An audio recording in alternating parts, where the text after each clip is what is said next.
What the fuck is going on?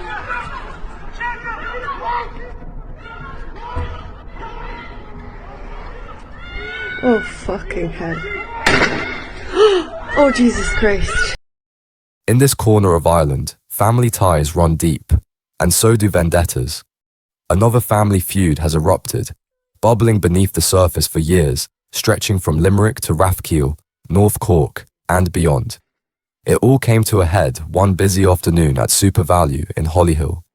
Shoppers froze as masked men stormed the store, weapons in hand, chasing rivals, smashing cars in the car park, and sending chaos through the aisles. Clips of the violence spread like wildfire across social media. A chilling reminder, this was no random brawl. This is the story of the Faulkners and the O'Briens, two traveller families whose simmering tensions, online taunts, and long-standing rivalries would soon explode into a violent feud that shook Cork to its core. Welcome to Crime Pulse. If you're new here, hit subscribe and join our growing community digging into the UK's most dangerous criminal underworlds. Like, share, and turn on notifications so you never miss a case. It started quietly, just whispers across Cork's traveller community. Two families, once able to share the same streets, were now circling each other like enemies waiting for a spark. By Garda accounts, that spark had been burning for more than 2 years. An old argument, a business deal gone wrong, or a personal insult that cut too deep. No one can quite agree on what lit the fuse. But by the early 2020s, everyone could feel it. The Faulkners and the O'Briens weren't just feuding, they were preparing for war. Long before the headlines, the battle played out online. Video taunts, threats, challenges to fight. The kind of raw, emotional warnings that usually stay inside tight-knit traveller circles until they didn't. By late 2022, Garda intelligence knew something serious was brewing. Investigators were tracking social media videos showing men goading each other, promising revenge, warning rivals they wouldn't walk the streets of Charleville again. It was no longer about pride, it was about dominance. Each side wanted to prove who really ran their patch of Cork. And when threats turned public, Garda understood what that meant. Peace wasn't just broken, it was gone. What came next would push both families past the point of no return. A string of violent clashes that would drag the feud out of the shadows and into the streets. By the end of 2023, all that online posturing had reached breaking point, and it wasn't going to stay behind screens any longer. The peace, fragile as it was, collapsed in the run-up to Christmas. Not in Cork City, but about 30 miles north in the market town of Charleville, a quiet place near the Limerick border where both families had relatives and old ties. On Saturday, December 16th, that tension finally boiled over. In broad daylight, outside Charleville's post office, rival family members clashed. What started as shouting turned into fists, with startled shoppers caught in the chaos. Videos of the fight soon surfaced online, proof that the feud had spilled fully into public view. But it didn't stop there. Later that same day, the confrontation reignited at Holy Cross Cemetery on the edge of town. Mourners looked on in disbelief as the feuding men faced off among the headstones. A place meant for peace now turned into a battleground. By nightfall, the violence had spread to the nearby housing estate at St. Brendan's Drive. Cars were smashed, tires slashed, windows shattered. One family's vehicle was left in ruins, a message sent loud and clear. The situation grew so volatile that the Garda Armed Support Unit had to patrol the area through the night, their presence the only thing holding back another outbreak. Then came the videos. Clips uploaded to Facebook showed masked men brandishing weapons, shouting threats at the camera, promising to finish off their rivals. It was intimidation theatre, filmed and shared for all to see. But beneath the bluster, Garda saw the real danger. This feud was evolving, spreading, and turning every public space into a potential flashpoint. Charleville wasn't just the site of a fight, it was the first explosion of a war everyone had seen coming, but no one could stop. And as word spread, the violence moved south, back into Cork City, where the feud would reach new and dangerous levels, dragging innocent people into its path. After the Charleville clashes, the town tried to return to normal. But for residents, nothing felt normal. Doors stayed locked, and quiet streets carried an undercurrent of fear.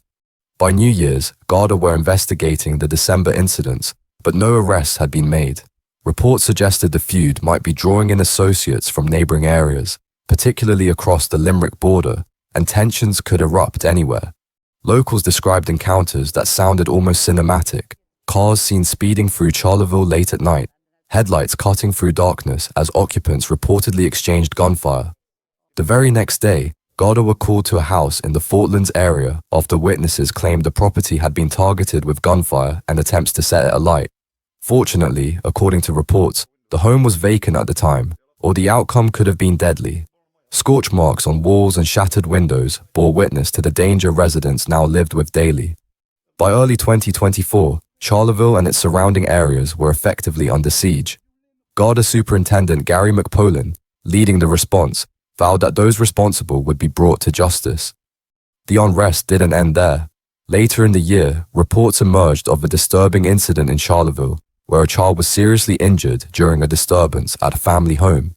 Garda described the situation as a heinous act and linked it, at least tentatively, to ongoing tensions between the rival families.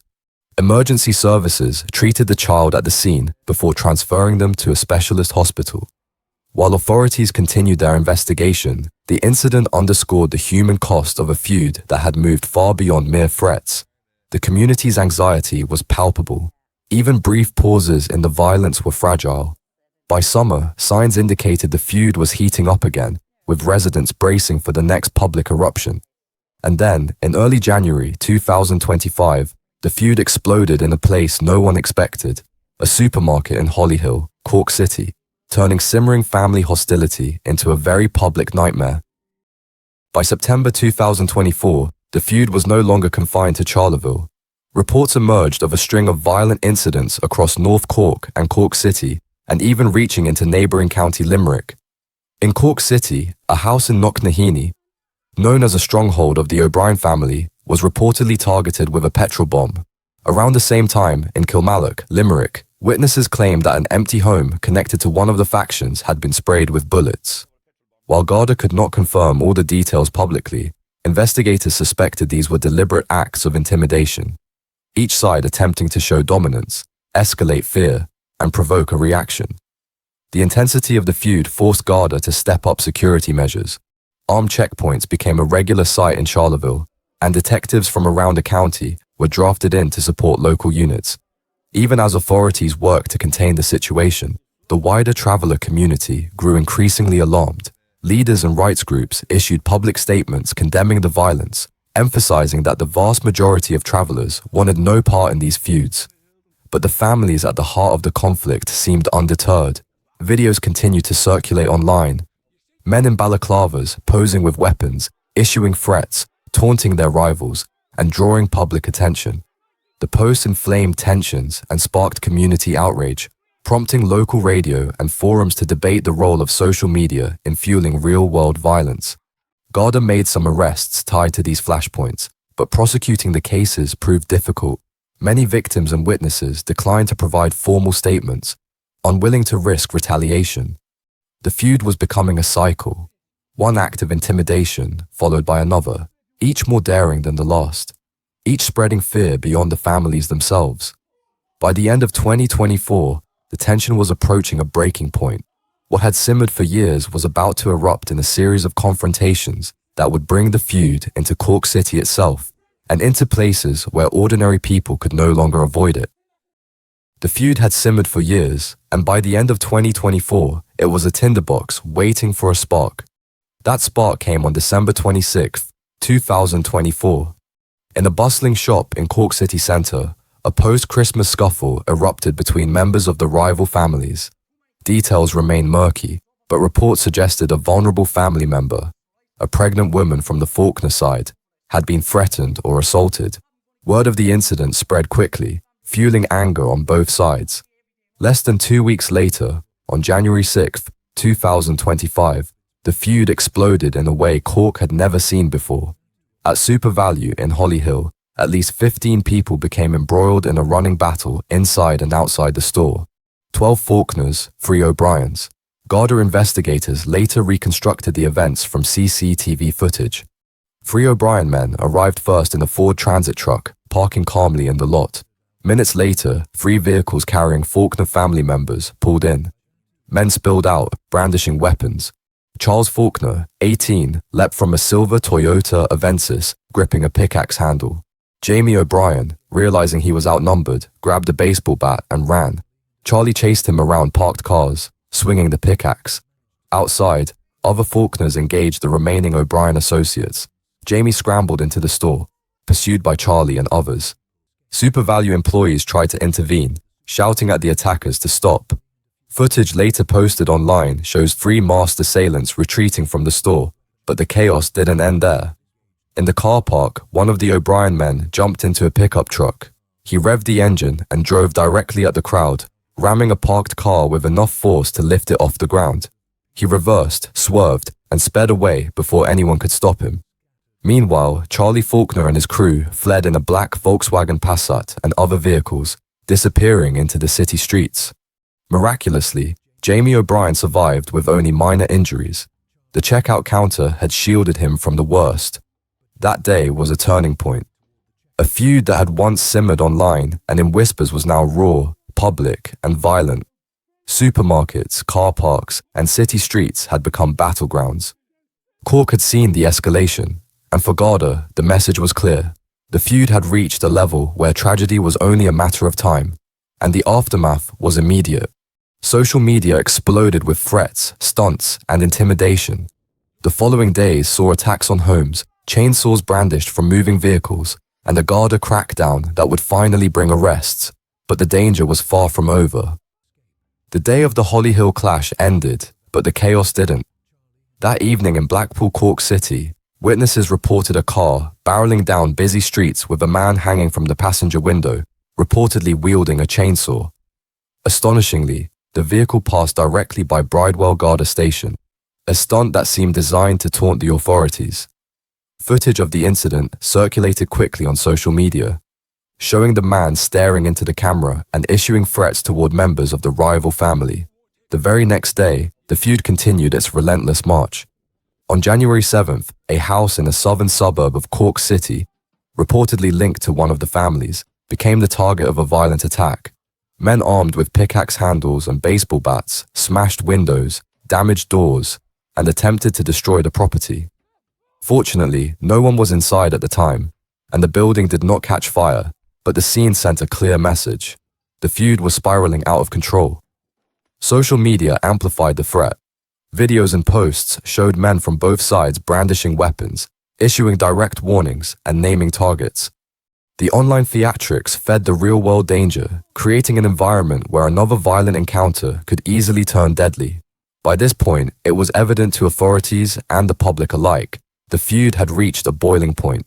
The conflict was no longer confined to a single town or street. It had become a county-wide concern, with ordinary residents living under a constant cloud of fear. Garda faced the urgent task of preventing the next act of violence before someone was seriously harmed. And then, on January 10th, Garda launched a major crackdown. Synchronized raids across Cork would finally bring the ringleaders into custody, seizing weapons and evidence. But the feud's shadow had already left its mark on the city and its people. By January 10th, 2025, Garda moved decisively.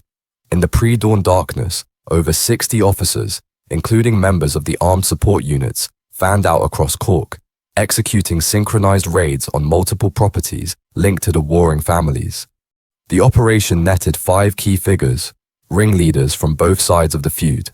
Among those arrested were Charlie Faulkner, the 18-year-old seen wielding a pickaxe in SuperValu, and Jamie O'Brien, the 33-year-old he had chased through the store.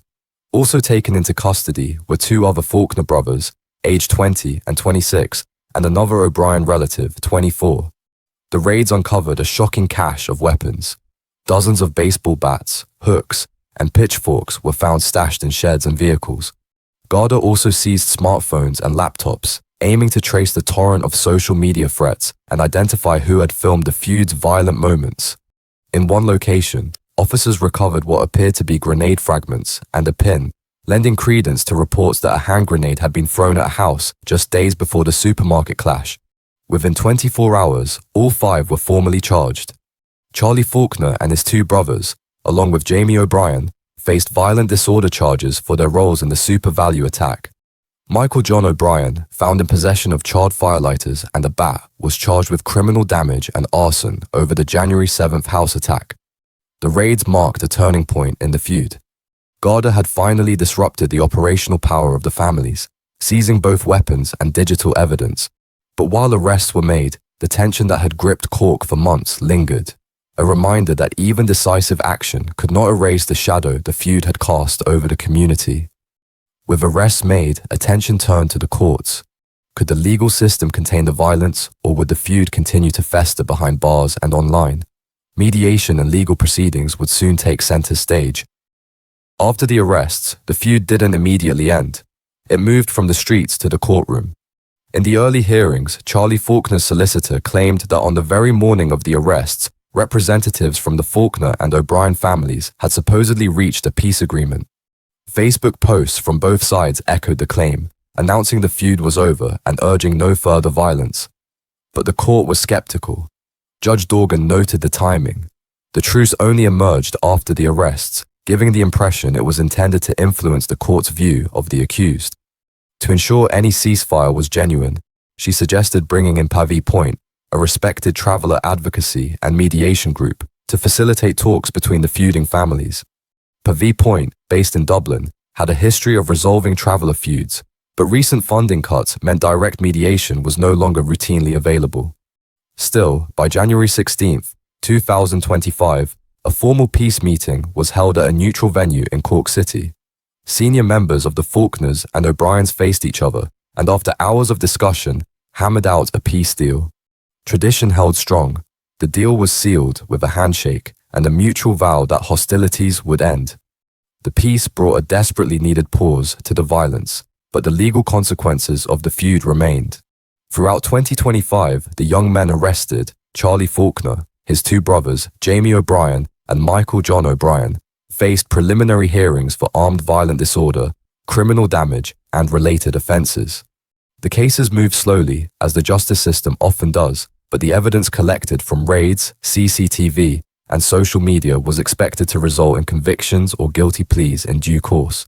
For Cork, the street battles may have ended, but the shadow of the feud lingered, a stark reminder of how quickly simmering tensions can spiral into chaos. If this story gripped you, there's more where that came from. At Crime Pulse, we dive deep into the darkest corners of organised crime, gangland feuds, and shocking true stories from the streets of the UK and beyond. Hit subscribe and turn on notifications so you never miss the next raw, investigative story. Because the truth is often more shocking than fiction,